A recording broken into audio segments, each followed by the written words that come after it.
नमस्कार दोस्तों, SGM education रे यूट्यूब चैनल पर आपका हार्दिक स्वागत है। जैसा कि दोस्तों आप सबको पता है कि अपनी 11 अक्टूबर से फर्स्ट ग्रेड की जो भर्ती परीक्षा है वो आरंभ हो जाएगी।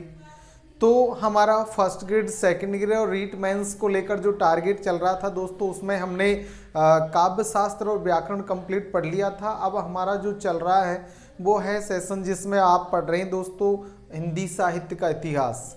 अब हिंदी साहित्य के इतिहास को और रचनाओं का जो टॉपिक है उसे हम पढ़ेंगे।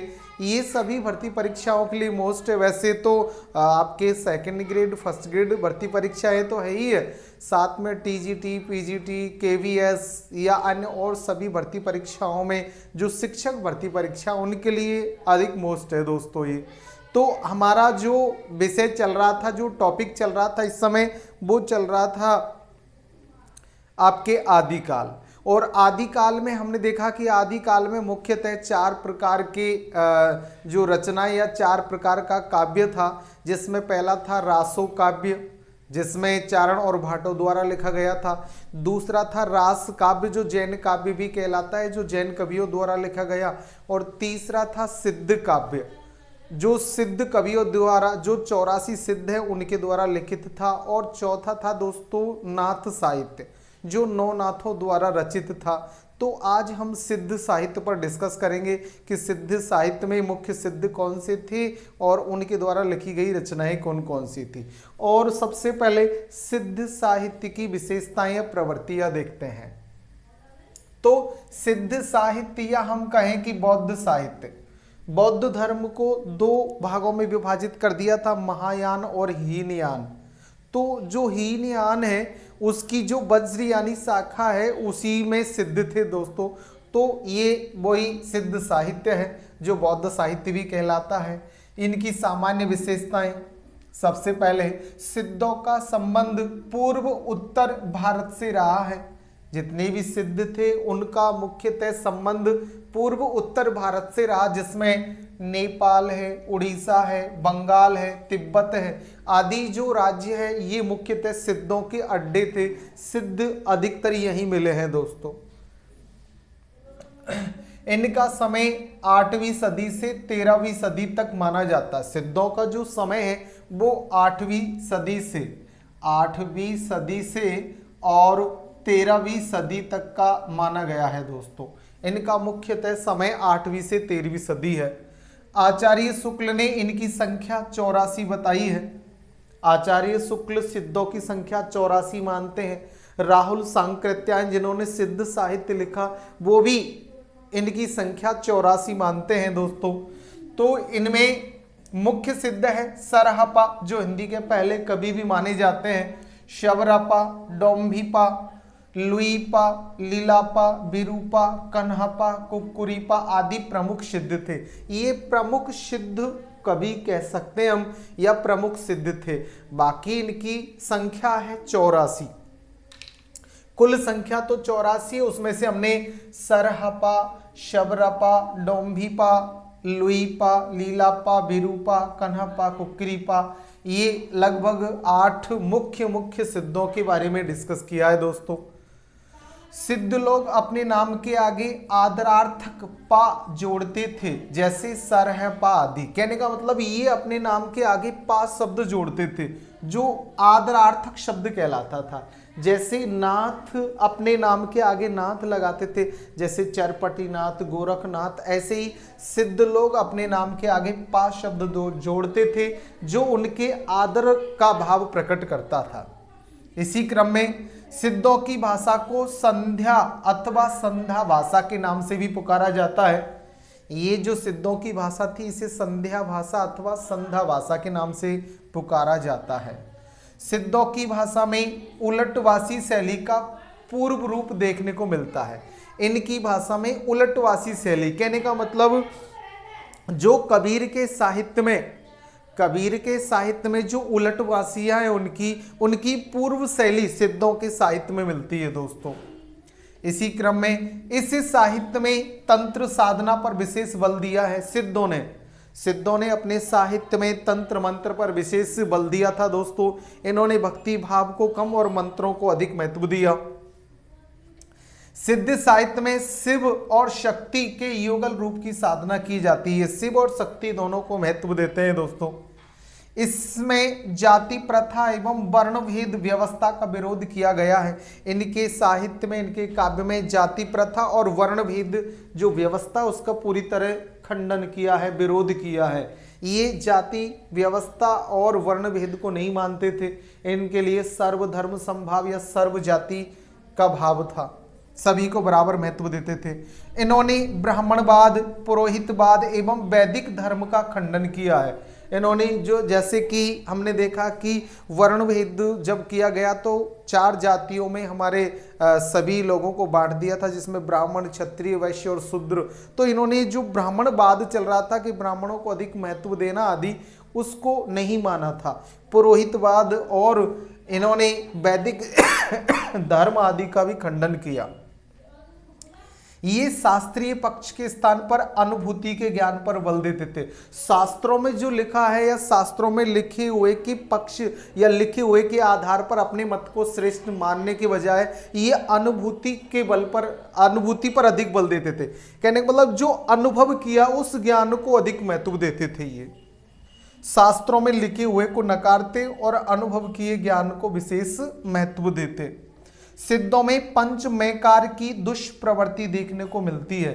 ये 5 बुरे प्रवृत्तियों से जुड़े हुए थे, या यूँ कह सकते हैं ये 5 बुरे विचार इनके अंदर थे, जिसमें मांस खाना, मछली खाना, मदिरा पीना, मुद्रा, अनेक प्रकार की मुद्राओं को मानना और मैथुन आदि को ये विशेष महत्व देते थे। अपनी जो प्रवृत्ति में, अपने संस्कारों में, या कह सकते हैं कि इनके जो स्वभाव में ये 5 बुराइयां थी। ये नारी सहवास को ब्रह्मानंद सहोदर मानते थे तथा विवाह प्रथा में अनास्था रखते थे। ये विवाह को तो महत्व नहीं देते, लेकिन नारी सहवास को ब्रह्मानंद सहोदर मानते थे। स्त्री के प्रति इनके ये विचार थे दोस्तों, जो इनका एक विचार भी कह सकते हैं हम।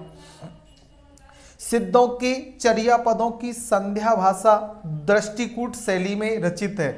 जो चर्या पद इनके द्वारा लिखे गए थे, चरित पद आदि जिन्हें हम कह सकते हैं, वो संध्या भाषा में, और ये दृष्टिकूट पद थे, अर्थात ये लक्षण ग्रंथों के समान ही थे।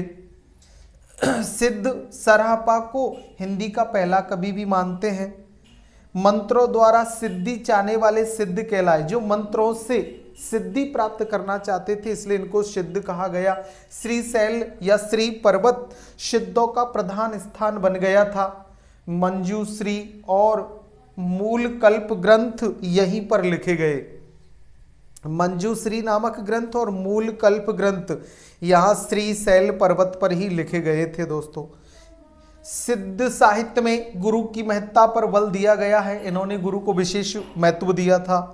सिद्ध साहित्य में बड़े विद्वान, जैसे सिद्ध साहित्य के सबसे बड़े विद्वान राहुल सांकृत्यायन हैं, जिन्होंने हिंदी काव्यधारा नामक रचना 1945 ईस्वी में रची या लिखी। ये इनकी बड़ी चर्चित कृति रही है। इनका वास्तविक नाम केदारनाथ पांडेय है। जो इनके द्वारा रचित ये रचना की इनको एक पांडुलिपि मिली है, जिसमें सिद्धों के बारे में विशेष रूप से बताया गया था। ये तिब्बत से प्राप्त हुई थी। सिद्ध साहित्य 3 श्रेणियों में विभाजित है। सिद्ध पूरा जो साहित्य मुख्यतः 3 भागों में, 3 श्रेणियों में विभाजित किया था। एक तो है आपकी नीति और आचार संबंधी साहित्य, दूसरा है उपदेश परक साहित्य, और तीसरा है साधना संबंधी साहित्य। इस प्रकार इनका साहित्य वो 3 प्रवृत्तियों पर, यह कह सकते हैं 3 भागों में विभाजित था। नीति व आचार से संबंधित साहित्य, उपदेश परक साहित्य और साधना संबंधी रहस्य परक साहित्य। इस प्रकार सिद्ध साहित्य 3 श्रेणियों में विभाजित था। आइए अब हम प्रमुख सिद्धों के बारे में और उनके द्वारा रचित रचनाओं के बारे में डिस्कस करते हैं दोस्तों। सिद्ध साहित्य के प्रमुख कवि और उनकी रचनाएं। तो पहले जिन्हें हिंदी का प्रथम कवि भी माना जाता है, प्रमुख सिद्ध सरहपा, जिनका समय 769 ईस्वी माना जाता है। इनको सरोज वज्र, राहुल भद्र, एक ये ब्राह्मण जाति से थे दोस्तों। इनका समय 769 ईस्वी माना जाता है और इनके द्वारा लिखी गई जो रचना थी, जो सबसे अधिक प्रसिद्ध थी, वो थी दोहा कोश। दोहा कोश इनके द्वारा रचित 32 ग्रंथों में इन्होंने लगभग 32 ग्रंथ लिखे। उनमें सबसे प्रसिद्ध ग्रंथ था वो था आपके दोहा कोश, जो दोहा छंद में लिखी गई इनकी रचनाएं थी। राहुल सांकृत्यायन के अनुसार हिंदी के ये प्रथम कवि भी है। ये सहजयान शाखा या सिद्ध मार्ग के प्रवर्तक माने जाते हैं। इन्होंने सहजयान शाखा या सिद्ध मार्ग का प्रवर्तन किया था। इनका काव्य खंड काव्य श्रेणी का काव्य माना जाता है। ये दोहा कोश है, ये खंड काव्य माना जाता है। इस प्रकार सरहपा द्वारा लिखी गई रचना दोहा कोश बड़ी प्रसिद्ध है। इसी क्रम में दूसरे सिद्ध कवि है शबरपा, सरहपा के शिष्य शबरपा। इनका समय 780 ईस्वी माना जाता है। ये इनके द्वारा लिखी गई रचनाओं में चर्या पद, महामुद्रा, वज्र गीति तथा तीसरी थी वज्रयोनि साधना। ये 3 रचनाएं शबरपा द्वारा लिखित थी। ये क्षत्रिय वंशी तथा सरहपा के शिष्य माने जाते हैं। ये क्षत्रिय वंश से संबंधित थे और सरहपा के शिष्य माने जाते हैं दोस्तों। ये माया मोह को त्याग कर सहज जीवन पर बल देते थे। ये महासुख प्राप्ति का मार्ग भक्ति को मानते थे दोस्तों। माया मोह का त्याग करके और सहज भक्ति के जीवन पर बल देते थे और यही महासुख प्राप्ति का ये रास्ता मार्ग मानते थे। तीसरे प्रमुख सिद्ध है दोस्तों लुईपा। इनका समय 773 ईस्वी के लगभग माना जाता है। इनके द्वारा लिखी गई रचनाओं में लुईपा गीतिका। ये सबरपा के शिष्य थे। ये कायस्थ परिवार से थे। डॉक्टर नगेंद्र के अनुसार 84 सिद्धों में इनका स्थान सबसे ऊंचा है। डॉक्टर नगेंद्र लुईपा को सबसे श्रेष्ठ सिद्ध मानते हैं 84 सिद्धों में। उड़ीसा के राजा व मंत्री इनकी साधना से प्रभावित होकर इनके शिष्य हो गए थे। ऐसे लुईपा नामक सिद्ध थे दोस्तों। चौथे सिद्ध है डोम्भिपा। इनका समय 840 ईस्वी के लगभग है। डोम्भी गीतिका, योगचर्या और अक्षरद्वीकोपदेश, डोम्भी गीतिका, योगचर्या, अक्षरद्वीकोपदेश आदि इनकी 3 प्रमुख रचनाएं मानी जाती है। इनका जन्म मगध के क्षत्रिय वंश में हुआ और इनके रचित ग्रंथ 21 माने जाते हैं। उनमें से ये 3 बड़े प्रसिद्ध हैं। 5वें सिद्ध कन्हपा। इनका समय 820 ईस्वी के लगभग है।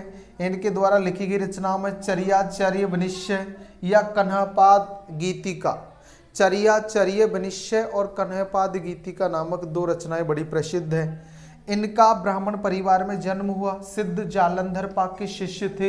इनके द्वारा 74 ग्रंथों की रचना की गई। ये माना जाता है कि इन्होंने 74 ग्रंथ रचे थे। उनमें से ये 2 रचनाएं बड़ी प्रसिद्ध थी। अगले कवि है कुक्कुरीपा। अगले सिद्ध कवि है कुक्कुरीपा। इनके द्वारा लिखी गई रचनाओं में योग भावनोपदेश तथा चर्या पद सहित कुल 16 ग्रंथ इनके माने जाते हैं। इनका कपिल वस्तु के एक ब्राह्मण परिवार में जन्म हुआ और चरपटिया इनके गुरु थे। चरपटिया नाथ इनके गुरु माने जाते हैं कुक्कुरीपा के। इस प्रकार अगले जो 7वें सिद्ध है वो है भुशुकपा। ये बोधिचर्यावतार नामक इनके द्वारा लिखी गई रचना है जो बड़ी प्रसिद्ध थी भुशुकपा की।